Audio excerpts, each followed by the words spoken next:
Okay, it's 2 a.m. You are wide awake, staring at your ceiling fan, and your brain has decided, completely uninvited, that tonight is the night you think about death.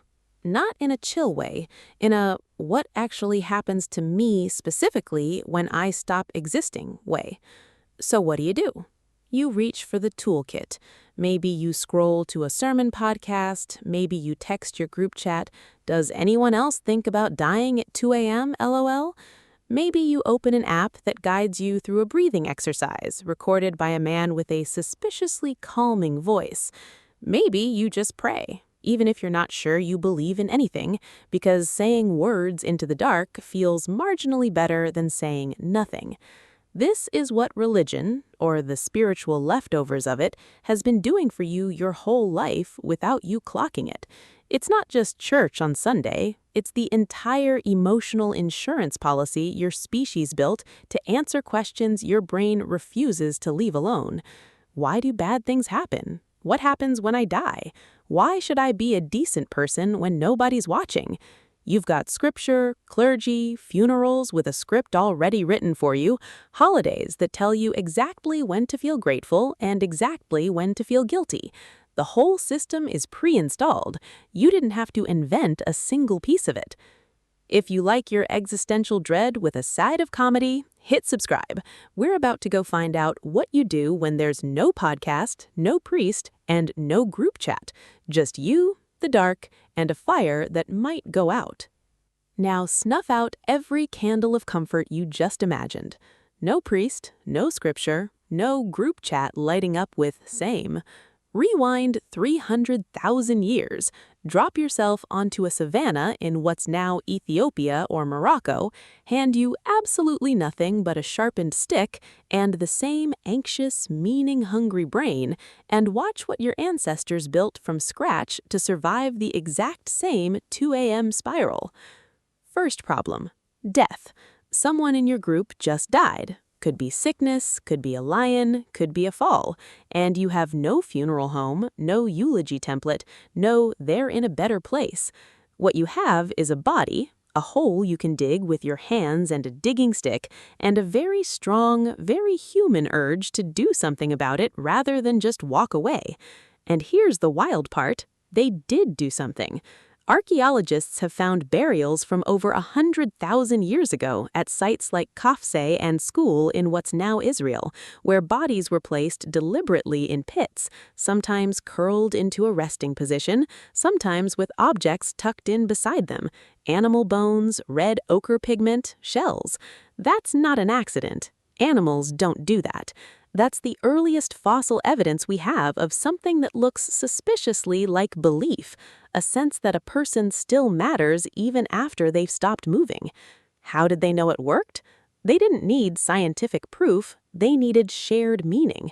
If the whole group agreed red ochre marked something sacred, that agreement itself became the truth. That's actually the exact same mechanism holding up most modern rituals. A wedding ring isn't magic, it's a symbol everyone's agreed to treat as meaningful. What went wrong when it failed? Symbols without shared belief are just dirt. If ochre use didn't spread group-wide, it was just pigment, not meaning, which tells us belief systems needed consensus to function, same as religions do today.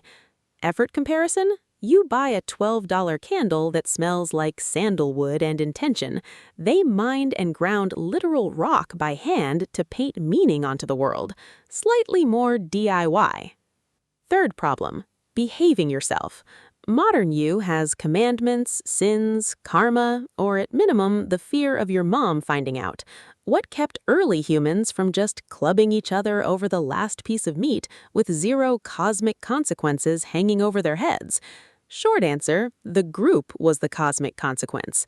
In small foraging bands, usually somewhere between 20 and 50, based on studies of modern hunter-gatherer societies used as rough comparative models, everyone knew everyone, which means reputation was currency. Steal, lie, or hoard food, and you don't get struck by lightning, you get frozen out. Nobody shares your fire with you. Nobody watches your back on the hunt. In an environment where a single injury could be fatal, social exile was basically a death sentence, just a slower, colder one. So morality didn't need a holy book, it needed proximity and memory. How did they know it worked? Because groups that cooperated survived harsh seasons and lion attacks better than groups that didn't. Cooperation was quite literally selected for. What went wrong when it failed? Cheaters and hoarders either got exiled or the whole group's trust collapsed, fracturing bands that couldn't survive fractured. Effort comparison? You read a commandment on a wall once a week. They lived inside a permanent, inescapable feedback loop where being a jerk had same-day consequences. Honestly, more effective than most performance reviews. Fourth problem, the sky is doing something terrifying and you have no meteorologist. Lightning splits a tree in half. The sun disappears in the middle of the day.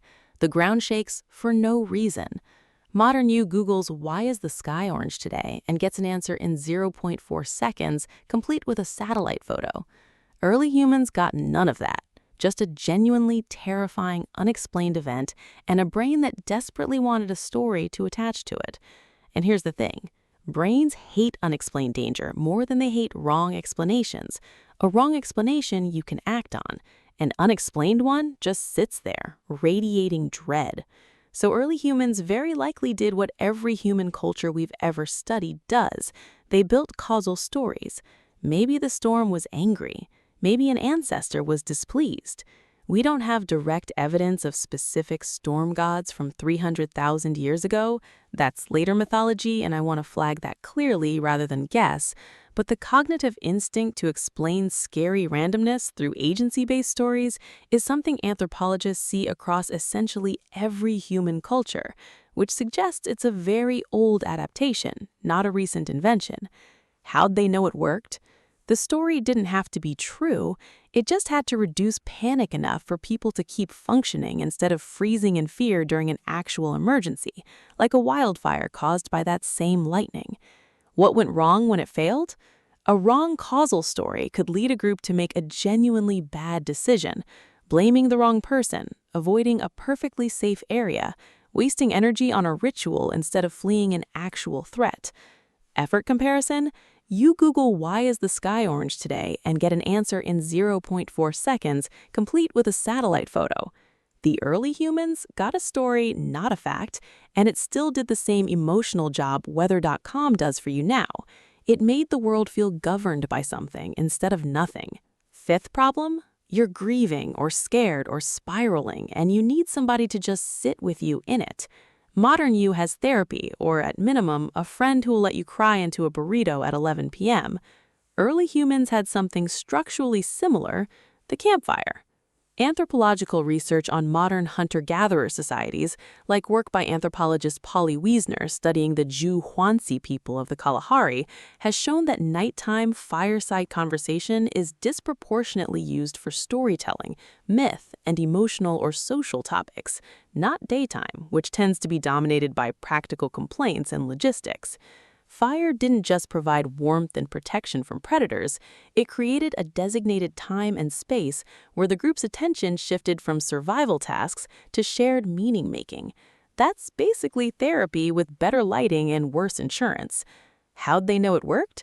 Groups that processed fear and grief together at the fire, instead of stewing alone in the dark, likely maintained stronger social bonds, and stronger bonds meant better odds of surviving as a cooperative unit. What went wrong when it failed? Isolation from the group fire, whether through exile, injury, or straying too far, meant facing both the practical dangers of the night and the psychological weight of fear completely alone, a combination that was rarely survivable for long. Effort comparison? You book a session 2 weeks out and pay a copay. They just had to show up to the fire that was already burning, sit down, and exist near other people. Lower barrier to entry, arguably higher attendance rate. Sixth problem? Uncertainty before something big and scary, a hunt, a birth, a journey into unfamiliar territory. Modern you might light a candle, knock on wood, or listen to the exact same hype playlist you always listen to before something stressful, because the ritual itself feels like it's doing something, even though you know logically Spotify does not control outcomes. Early humans very plausibly did some version of the same thing, repeated patterned behaviors before high-stakes events. We don't have hard proof of specific pre-hunt rituals from 300,000 years ago, specifically, and I want to be upfront that this is more inferential, based on the near-universal presence of ritual behavior in later human cultures and in some primate behavior patterns, rather than a confirmed fossil fact. But the underlying psychological mechanism is well documented in modern humans. Ritual reduces anxiety and increases perceived control, even when it has zero actual effect on the outcome, purely because it gives the brain a structured routine to latch onto instead of raw, formless dread. How'd they know it worked? They didn't need to prove causation. They needed the feeling of preparedness, because a calmer hunter with steadier hands was probably an objectively better hunter, ritual or not. What went wrong when it failed? If the ritual became more important than the actual skill, more time spent on the lucky preparation than the hunting technique itself, it could backfire, wasting energy and focus right when both were most needed. Effort comparison? You put on headphones. They may have painted their bodies, hummed a rhythm, or repeated a phrase passed down from someone else who survived the same fear. Different toolkit, same nervous system being managed. Here's the quotable part. Religion didn't invent the questions. The questions were already sitting in the human brain. Why do we die? Why do bad things happen? How do I not fall apart when someone I love is gone? And religion, in all its later forms, was just the most successful answer humans ever mass-produced. But the raw need underneath it? That's not a religious feature. That's a human one. It was there in a burial pit 100,000 years ago, and it's there in you at 2 a.m. tonight. You didn't inherit religion because ancient humans were gullible. You inherited the need religion was built to satisfy, and that need is 300,000 years old and counting. So next time it's 2 a.m. and your brain won't shut up about the void, cut yourself some slack. You're not broken. You're just running 300,000-year-old software on a phone that gets 40 notifications an hour. Ancient you would have just gone and sat by the fire. Modern you can at least try bringing the phone down first. If your brain enjoyed being gently roasted by 300,000 years of ancestors, subscribe. Next time we're tackling something you also do every single day without thinking, how early humans dealt with a bad breakup, with no phone to drunk text and no friend group chat to vent in.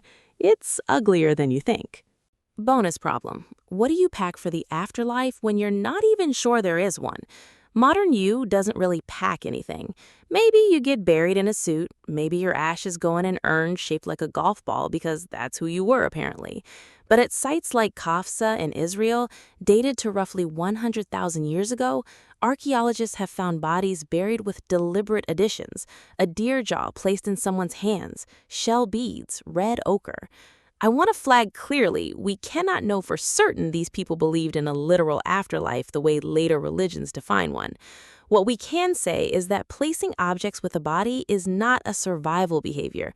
It doesn't help anyone eat, hunt, or stay warm. It only makes sense if the person doing it believed the dead still mattered in some ongoing way, whether that's they need this where they're going, or simply this person deserves to be honored. That's a genuinely massive cognitive leap, treating a non-functioning body as if it still has needs or deserves gifts. How'd they know it worked?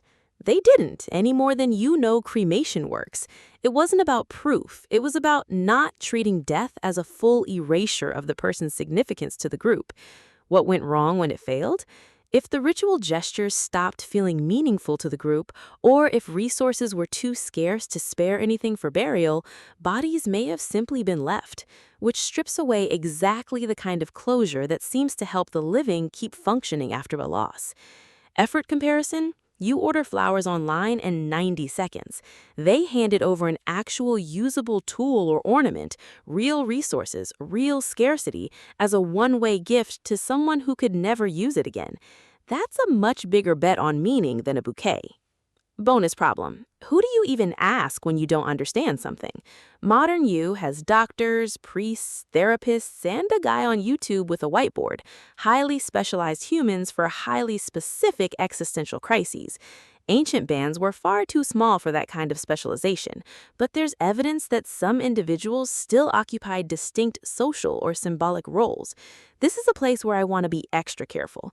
The idea of a dedicated shaman role is much better documented in later prehistory, particularly from burial evidence in the Upper Paleolithic period, tens of thousands of years ago, where certain individuals were buried with unusual objects, animal remains, elaborate ornamentation, suggesting a distinct status tied to healing, ritual, or interpreting the unexplainable.